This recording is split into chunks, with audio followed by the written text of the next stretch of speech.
Buen día, chicos, vamos a corregir la página 38, el ejercicio 32 que teníamos que hacer y después el ejercicio 34 que también teníamos que hacerlo.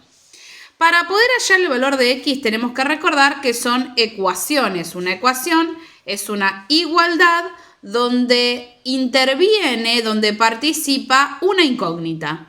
A veces esa incógnita está en un solo término, como ser en el primero, o puede estar en más de un término, como ser en las otras ecuaciones. A veces vamos a necesitar recurrir a la propiedad distributiva, como puede ser en la ecuación C. Y a veces también podemos recurrir a la propiedad distributiva, como en la ecuación B, que ahora les voy a explicar cómo lo vamos a hacer.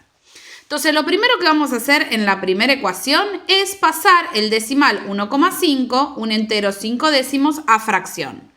Para poder pasar a fracción tenemos que recordar que hay dos tipos de decimales, unos que son periódicos, que son los que tienen el sombrerito, el arquito, y otros que son exactos, como ser este que es exacto.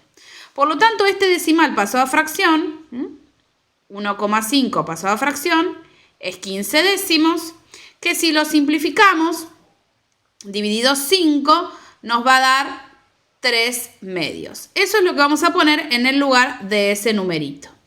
Después el 1/6 lo vamos a copiar igual y el 1 que está sumando al 2/3 x lo vamos a pasar hacia ese miembro restando.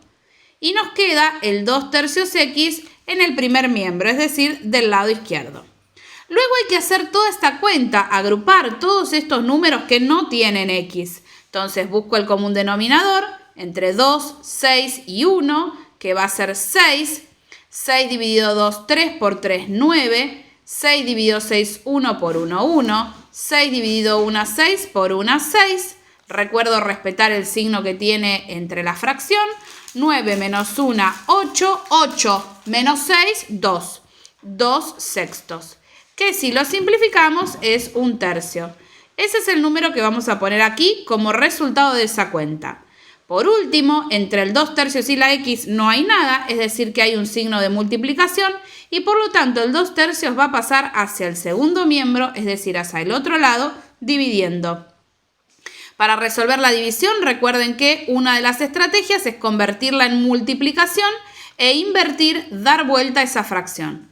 Simplifico y nos da 1 medio. Ese sería el resultado de la ecuación A. Para la ecuación B no hay que asustarse de este dividido 2 que está afectando a todo lo que está en el numerador, sino lo que hay que pensar es que hay que aplicar propiedad distributiva. Entonces nos va a quedar 3 medios x más 4 medios y del otro lado lo mismo que está en el paso superior. En uno de los videos se explica una estrategia para resolver ecuación diferente a la que usé en el punto anterior. En esta ecuación la voy a usar. Esa estrategia es válida y puede facilitarnos muchas veces las ecuaciones. ¿En qué consiste esa estrategia? Si los denominadores son el mismo número, voy a multiplicar miembro a miembro, es decir, a todos de un lado y del otro por ese número. Pero si no, como en este caso que tengo 2, 2, 2, 4, pienso en un número que esté en la tabla de esos denominadores, o sea, el MCM, un múltiplo común menor entre 2 y 4. El múltiplo común menor en este caso sería 4. Entonces, a cada uno de los números de las fracciones la voy a multiplicar por 4. A cada uno de los términos, a este, a este, a este y a este, lo voy a multiplicar por 4. De esta forma voy a poder simplificar todos los denominadores y al simplificarlos me va a quedar una ecuación que ya no va a tener fracciones. Fíjense cómo voy simplificando cada denominador con el número que multipliqué y entonces termina quedando 2 por 3, 6x, más 2 por 4, 8. En este lado nos queda el 2.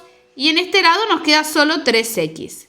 Es decir, que esa ecuación que tenía fracciones ahora se reduce a una ecuación que ya no tiene fracciones, que ya no tiene fracciones, sino que tiene números enteros. Y lo resolvemos como resolvíamos ecuaciones el año pasado.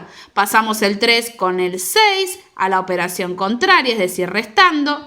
De este lado nos queda 2 menos 8, nos queda 3x, 2 menos 8 menos 6, y el paso final que sería menos 6 dividido 3.